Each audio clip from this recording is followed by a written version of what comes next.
Kung kakainin ninyo ang isang pagkain ito bago matulog, makakatulog kayo ng mahimbing sa loob ng 7 oras kahit walang sleeping pills. Pero kapag narinig ninyo ang pangalan ng pagkain ito, siguradong magugulat kayo. Magandang araw, ako si Dr. Victor Pascual, isang espesyalista sa mga sleep disorder sa loob ng 25 taon. Si Lola Esmeralda, 2 bulang ay 2 oras lang ang tulog gabi-gabi sa loob ng 3 taon. Sinubukan na niya ang lahat ng uri ng sleeping pills, pero walang epekto. Ngunit 5 araw lang matapos kong ituro sa kanya ang pagkain ito, tumawag siya sa akin. Doktor, nakatulog po ako ng mahimbing sa loob ng 7 oras. Ito ang unang pagkakataon sa loob ng 3 taon. Ano kayang pagkain ito na nagdulot ng ganitong himala? Hindi ito ang mga pagkaing iniisip ninyo ngayon. Ang pagkain ito ay talagang hindi inaasahan, kaya't maging ako ay hindi makapaniwala nung una kong makita ang resulta ng pananaliksik. Ngunit sa loob ng 39 taon na paggamot sa 120,000 na pasyente na kumpirma ko ito, ang epekto sa pagtulog ng pagkain ito ay 3 beses na mas malakas kaysa sa ordinaryong sleeping pills. Pagsapit ng edad 67 sa bawat 10 tao ang nahihirapan sa pagtulog. Ngunit kung tatapusin ninyo ang panonood ng video na ito, makakatulog kayo ng mahimbing ng higit sa 7 oras. Kahit walang sleeping pills at magugulat ang inyong pamilya. Ano nga ba ang kamanghamanghang pagkain ito? Pindutin ang subscribe at like at mag-iwan ng komento ng gusto kong malaman. Ngayon na ibubunyag ko na ang nakakagulat na pagkakakilanlan ng pagkain ito.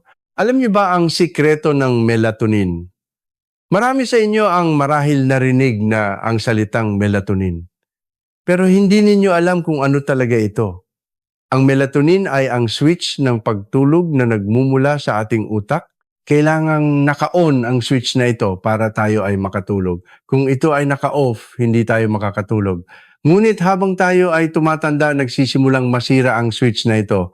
Ang mga kabataan sa kanilang 20s ay naglalabas ng 100 unit ng melatonin bawat araw. Pagsapit ng 40s, bumababa ito sa 70. Pagsapit ng edad 60, 50 unit na lang ang nailalabas. Sa madaling salita, kalahati na lang ng switch ng pagtulog ang gumagana. Kaya naman natural lang na hindi ka makatulog. At narito pa ang isang kamanghamanghang katotohanan. May paraan para pataasin ng 5 beses ang melatonin na ito. Ito ay sa pamamagitan ng pagkain. Ikwento ko sa inyo ang tungkol kay Lola Cecilia, 69. Taong gulang na pumunta sa aking klinika noong nakarang taon. Sa loob ng 5 taon, 1 oras siyang nagpapagulong-gulong sa kama gabi-gabi. Doktor, noong bata pa ako, pagkalapat lang ng ulo ko sa unan, tulog na ako agad. Pero ngayon, 1 oras na ako nagpapagulong-gulong. Kaya't sinuri namin ang kanyang melatonin level. Lumabas na 3 na lamang ito kumpara sa isang kabataan. Ngunit 1 linggo matapos niyang simulan ng pagkain ng espesyal na pagkain, itinuro ko tumaas ng 5 beses ang kanyang melatonin. Doktor, kagabi, pagkalapat pa lang ng ulo ko sa unan, nakatulog na agad ako. Tulad ni Lola Cecilia, kung mapapataas lang ang melatonin, malulutas ang problema sa pagtulog. Ngunit ang mahalaga dito ay hindi pwedeng basta-basta na lang kumain ng kahit anong pagkain. May mga pagkain na alam ng karamihan, tulad ng saging mani at gatas. Ngunit ang melatonin sa mga pagkain ito ay napakaliit lamang. Kailangan mong kumain ng 10 saging para makakuha ng halos ang 10 bahagi ng melatonin ng isang kabataan. Sa gatas naman, kailangan mong uminom ng 20 baso. Hindi ito practical, di ba? Ngunit iba ang pagkaing ituturo ko sa inyo ngayon. Sa isang pagkain ito lamang biglang tataas ang inyong melatonin. Gaano kalaki ang itataas? Naglalaman ito ng 3,000 beses na mas marami kaysa sa ordinaryong pagkain. Mahirap paniwalaan, di ba? Maging ako ay nagulat nung una kong makita ang resulta ng pananaliksik. Pero ang mas nakakagulat ay madali itong mahanap kahit saan dito sa Pilipinas. Pwede itong i-order online at nabibili rin sa mga supermarket, hindi rin ito mahal. Ang supply para sa 1 buwan ay hindi aabot sa 500 piso. Ngunit karamihan sa mga tao ay hindi iniuugnay ang pagkain ito sa pagtulog. Maging ang mga doktor ay hindi ito alam. Mula ngayon, ipapaliwanag ko ang mga pagkaing nakakatulong sa pagtulog ayon sa iba't ibang antas o level. Mula level 1 hanggang 4 mga pagkain ito na marahil ay pamilyar sa inyo. Ngunit ang level 5 ang pinakamahusay na pagkain ay talagang ikagugulat ninyo. Ibubunyag ko kung ano ang pagkain iyon at kung paano ito dapat kainin. Ang level 1 ay mainit na gatas at saging. Marahil ay marami sa inyo ang nakarinig na nito. Kung hindi ka makatulog, uminom ka ng mainit na gatas, kumain ka ng saging. Ito ang mga kasabihan ng mga lolo at lola natin noon. Uminom ng isang basong gatas bago matulog at makakatulog ka ng mahimbing. Tama iyon. Ang gatas at saging ay naglalaman ng sangkap na tinatawag na tryptophan. Kapag pumasok ang tryptophan sa ating katawan, nagiging melatonin ito. Kaya talagang nakakatulong ito. Ngunit may isang problema. Napakaliit ng dami nito. Ang tryptophan sa isang basong gatas ay napakaliit. Para makatulog ng mahimbing, kailangan mong uminom ng 15 basong gatas sa isang araw. Ganon din sa saging. Kailangan mong kumain ng 25 piraso sa isang araw para magkaroon ng epekto. Hindi ito praktikal. Si Lolo Miguel, 66 taong gulang na taga Maynila, ay dumating sa aking klinika noong nakaraang taon. Nakita niya sa internet na maganda raw ang gatas, kaya't uminom siya ng 2 baso gabi-gabi. Doktor, isang buwan ko na itong ginagawa, pero parang walang epekto. Hindi pa rin ako makatulog, kaya tinanong ko siya. Lolo, gaano kabilis kayo nakakatulog pagkatapos uminom ng gatas? Mga 1.5 oras. Medyo mas maigi kaysa dati pero kaunti lang. Walang malaking pagbabago. Bakit kaya? Dahil ang level 1 ay panimulang hakbang lamang. Hindi ito nakakatulong, ngunit para sa mga taong higit sa 60 taong gulang, kulang ito sa bisa. Ang mga kabataan ay natural na maraming melatonin. Kaya't kahit isang basong gatas lang ay nakakaramdam na sila ng epekto. Ngunit pagsapit ng edad 60, nababawasan ng kalahati ang melatonin. Kaya't ang isang basong gatas ay kulang na kulang. Ganon din sa saging. Ang tryptophan sa isang saging ay napakaliit. Bukod pa rito, mataas sa asukal ang saging, kaya kung masyadong marami ang kakainin, tataas ang iyong blood sugar. Kaya't may limitasyon ang level 1. Ngunit huwag sumuko. Mula sa level 2, mas nagiging mabisa na ito.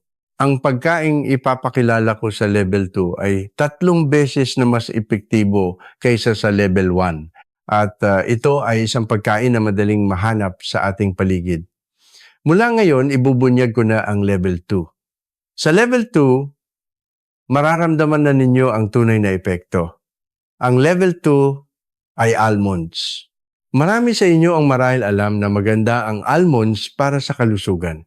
Ngunit iilan lamang ang nakakaalam na nakakatulong din ito sa pagtulog. Ang almonds ay mas mabisa kaysa sa level 1. Bakit kaya? Dahil ang almonds ay naglalaman ng napakaraming magnesium. Ang magnesium ay isang sangkap na nagpaparelax sa ating mga kalamnan. Habang tayo ay tumatanda, naninigas ang ating mga kalamnan. Lalo na sa gabi, kapag nakahiga, sumasakit ang balikat at naninigas ang mga binti. Sa ganitong kondisyon, imposibleng makatulog. Ang magnesium ang lumulutas sa problemang ito. Pinalalambot nito ang mga kalamnan kaya't nagiging komportable ang katawan at madaling makatulog. Ikwento ko sa inyo ang tungkol kay Lola Corazon, 71 taong gulang na taga Cebu. Sabi niya, gabi-gabi, ang buong katawan niya ay parang bato sa tigas. Lalo na ang kanyang balikat at leeg ay sobrang sakit, kaya't hindi siya makatulog. Doktor, tuwing gabi, pakiramdam ko ay bakal ang buong katawan ko. Paano ako makakatulog niyan? Kaya't sinabihan ko siyang kumain ng 10 piraso ng almonds araw-araw. 1 oras bago matulog, dahan-dahang nguyain. 1 linggo lang tumawag siya. Doktor, lumambot na po ang mga kalamnan ko. Kagabi nakatulog ako sa loob lang ng 30 minuto. Ito ay isang kamangha-manghang pagbabago. Dati ay 2 oras siyang nagpapagulong-gulong. 10 piraso ng almonds ay sapat na. Kung masyadong marami, maaaring sumakit ang tiyan. Lalo na't mamantika ang almonds, kaya kung sobra-sobra ang kakainin, hindi ito matutunaw ng maayos. Kaya mahalaga ang tamang dami. Ang isa pang bentahe ng almonds ay naglalaman din ito ng tryptophan. Pinaparelax nito ang mga kalamnan gamit ang magnesium at gumagawa rin ng melatonin gamit ang tryptophan. 2 benepisyo sa isa. Ang maganda sa level 2 ay halos wala itong side effects. Hindi ito nakakabusog tulad ng gatas at hindi kailangang mag-alala sa asukal tulad ng saging. Ngunit may limitasyon din ng level 2. Maaaring hindi ito sapat para sa mga taong may malubhang insomnia. Kaya't mayroon tayong level 3. Mula sa level 3, ibang-iba na ang antas. Ang pagkaing ipapakilala ko sa level 3 ay marahil ikagugulat ng marami. Marahil ay sasabihin ninyo, itong pagkain na ito nakakatulong sa pagtulog. Ngunit mayroon itong siyentipikong patunay na napakalaki ng epekto. Mas malakas pa ito kaysa sa pinagsamang level 1 at 2. Ngayon, ibubunyag ko na ang kamangha-manghang level 3. Ang level 3 ay salmon. Ang salmon nakakatulong sa pagtulog. Marami ang nagugulat ng ganito. Oo, tama po. Ang salmon ay isang kamangha-manghang pagkain para sa pagtulog. Ang salmon ay naglalaman ng napakaraming omega-3. Ang omega-3 na ito ang nagpapakalma sa ating utak. Habang tayo ay tumatanda, mas humahaba ang oras na ang ating utak ay nasa state of excitement. Sa buong araw, marami tayong alalahanin at stress. Sa ganitong kondisyon, imposibleng makatulog dahil ang utak ay patuloy na gumagana. Ang omega-3 ang lumulutas sa problemang ito. Pinapakalma nito ang utak para natural na dumating ang antok. Ikwento ko sa inyo ang tungkol kay Lola Gloria, 73 taong gulang na taga Davao. Tuwing gabi hindi siya makatulog dahil sa dami ng iniisip. Lahat ng nangyari sa buong araw ay paulit-ulit na pumapasok sa kanyang isip. Doktor, kapag nakahiga ako sa gabi, lahat na lang ng iniisip ay lumalabas. Pag-aalala sa mga anak sa pera, parang sasabog na ang ulo ko. Kaya't sinabihan ko siyang kumain ng salmon 3 beses sa isang linggo. Pwedeng iihaw o steam. Pagkalipas ng 2 linggo, tumawag siya. Doktor, gumaan na po ang pakiramdam ng ulo ko. Sa gabi, kapag nakahiga ako, mabilis nang humihinto ang mga iniisip ko. Ito ay isang kamangha-manghang pagbabago. Ang omega-3 sa salmon ay mas marami kumpara sa ibang isda. Kahit parehong dami ang kainin, doble ang epekto nito. At may isa pang sikreto ang salmon. Ito ay ang vitamin D. Kung kulang sa vitamin D, nagugulo ang sleep pattern. Inaantok sa umaga at hindi makatulog sa gabi. Ang 1 piraso ng salmon ay naglalaman ng kalahati ng kailangan nating vitamin D sa isang araw.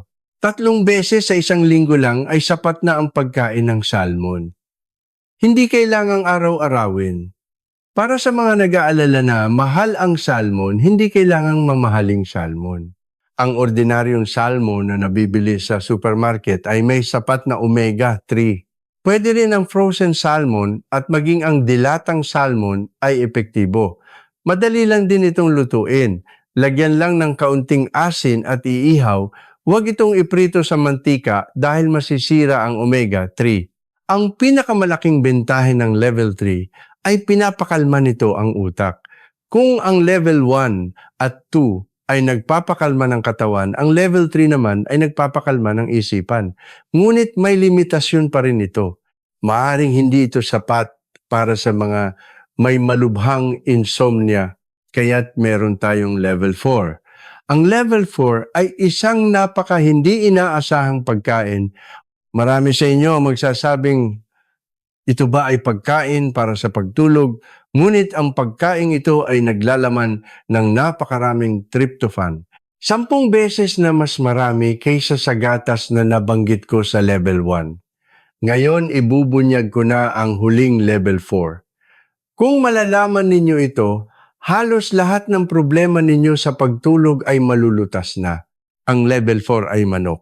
Nagulat ba kayo? Oo, tama. Ang manok ay isang kamanghamanghang pagkain para sa pagtulog. Ang manok ay naglalaman ng napakaraming tryptophan. 10 beses na mas marami kaysa sa gatas na nabanggit sa level 1. Lalo na sa dibdib ng manok chicken breast to, pinakamarami. Ang 100 gramo ng chicken breast ay naglalaman ng kalahati ng kailangan nating tryptophan sa isang araw. Gaano ito karami? Ito ang dami na makukuha sa pagkain ng 20 saging. Ikwento ko sa inyo ang tungkol kay Lolo Roberto, 65 taong gulang na taga Cagayan de Oro.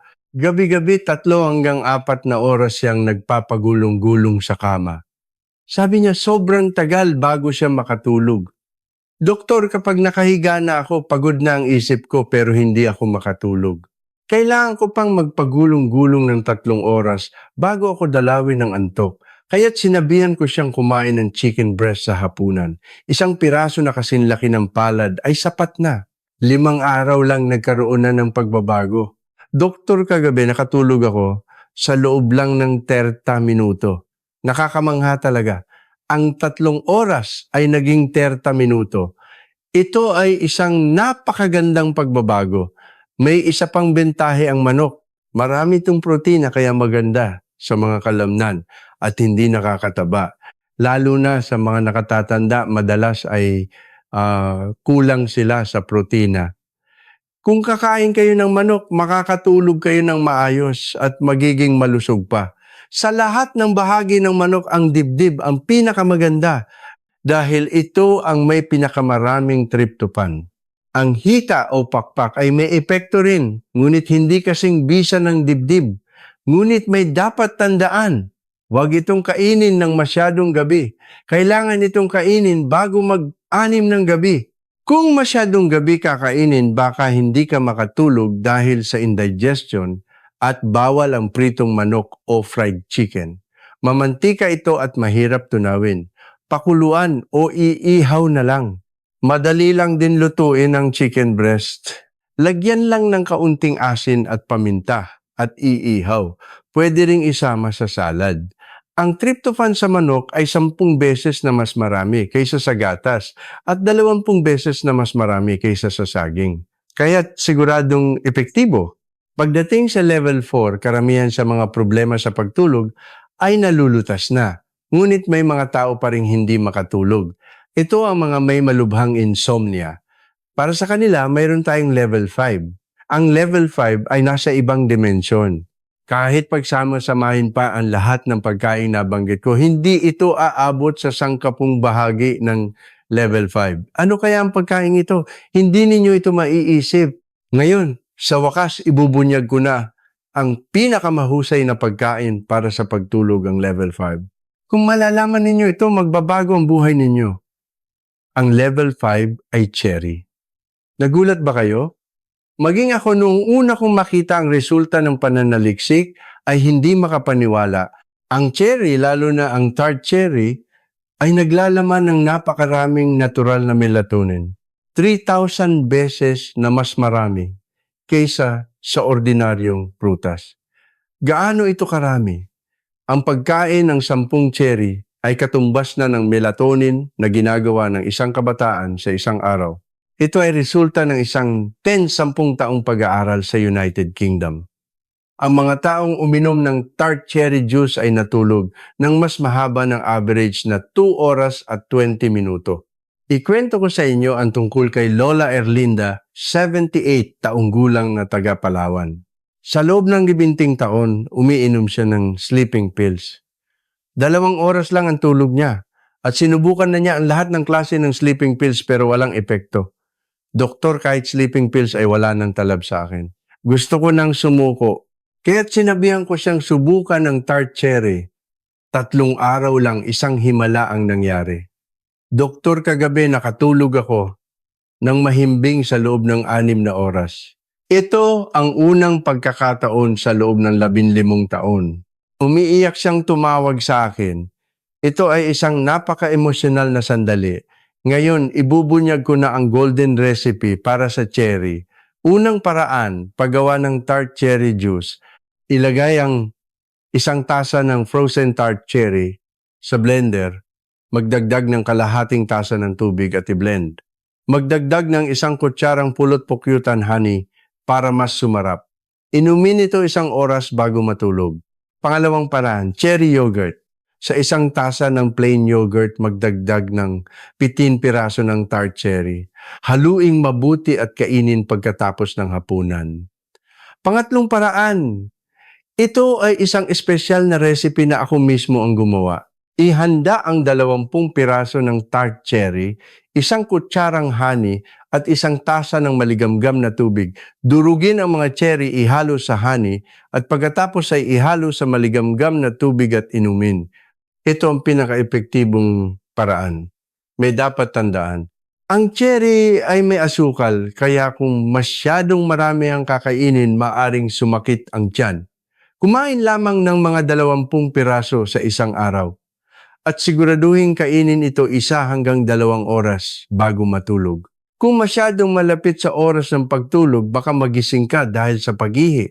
Para sa mga may diabetes, gumamit ng stevia sa halip na honey. Nagtatanong kayo kung saan ito mabibili? Madaling mag-order ng tart cherry online. Ang frozen na produkto ang pinakamaganda at ang supply para sa 1 buwan ay nagkakahalaga ng humigit kumulang 1 piso. May mga supermarket din na nagbebenta nito ngunit mas mura online.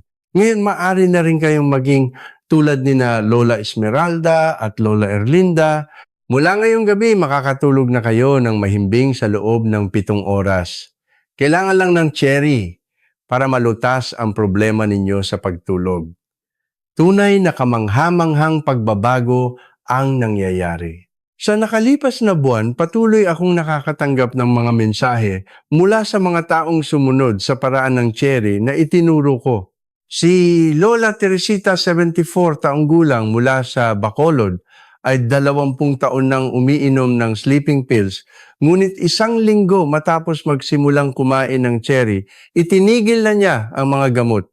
Doktor, hindi po ako makapaniwala. Dahil lang sa cherry nangyari ito. Si Lolo Carlos, 69 taong gulang mula sa Cebu, ay laging nagigising ng alas 3 ng madaling araw pero ngayon ay mahimbing na siyang natutulog hanggang alas 6 ng umaga. Nagugulat ang mga apo ko. Ngayon lang daw nila ako nakitang ganito kalusog. Si Lola Nenita, 72 taong gulang mula sa Iloilo, ay 5 taon nang nagpapagulong-gulong ng 3 oras gabi-gabi, pero ngayon ay 3 minuto na lang ay tulog na siya. Sabi ng pamilya ko, nagbago raw ako. Masigla raw ako sa umaga at palangiti na. Tuwing naririnig ko ang mga kwentong tulad nito, nararamdaman ko ang tunay na katuparan. Sa aking buhay bilang doktor, natutunan ko na walang gamot na kasing halaga ng mahimbing na tulog. Kapag maayos ang tulog, nagiging stable ang blood pressure, bumubuti ang diabetes at tumataas ang immunity. Higit sa lahat, nagiging payapa ang isipan. Sa kabilang banda, kapag hindi makatulog, lahat ng sakit ay lumalala. Tumataas ang blood pressure, nagiging unstable ang blood sugar at nagiging malungkot. Kaya't nais ko talagang makatulog kayo ng maayos. Tandaan ang 5 level na itinuro ko ngayon. Level 1 ay mainit na gatas at saging. Level 2 ay almonds. Level 3 ay salmon. Level 4 ay manok. At ang pinakamahusay na level 5 ay cherry. Lalo na ang cherry, meron itong kamangha-manghang epekto. Sa lahat ng aking sinaliksik, ito ang pinakasiguradong paraan. Simulan ninyo ngayong gabi. 20 piraso ng cherry, 1 kutsarang honey, at 1 tasa ng maligamgam na tubig. Ito lang ang kailangan ninyo. Subukan ninyo sa loob ng 3 araw.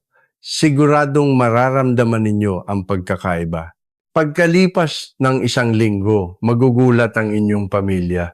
Uy, mukhang maganda ang lagay mo ngayon ha? Ito ang maririnig ninyo. Pagkalipas ng 1 buwan, magiging ganap na bagong tao na kayo. Magigising sa umaga na magaan ang pakiramdam, masigla sa buong araw at sa gabi natural na darating ang antok. Taos puso kong hinahangad ang inyong kalusugan at kaligayahan. Ang mahimbing na tulog ay ang simula ng isang malusog na buhay. Naway makatulog kayong lahat ng mahimbing. Huwag kalimutan ng pag-subscribe at pag-like at ibahagi ito sa inyong mga kaibigan. Sabay-sabay tayong maging malusog. Mag-iwan ng komento tungkol sa inyong pagbabago. Ako mismo ang sasagot sa inyo.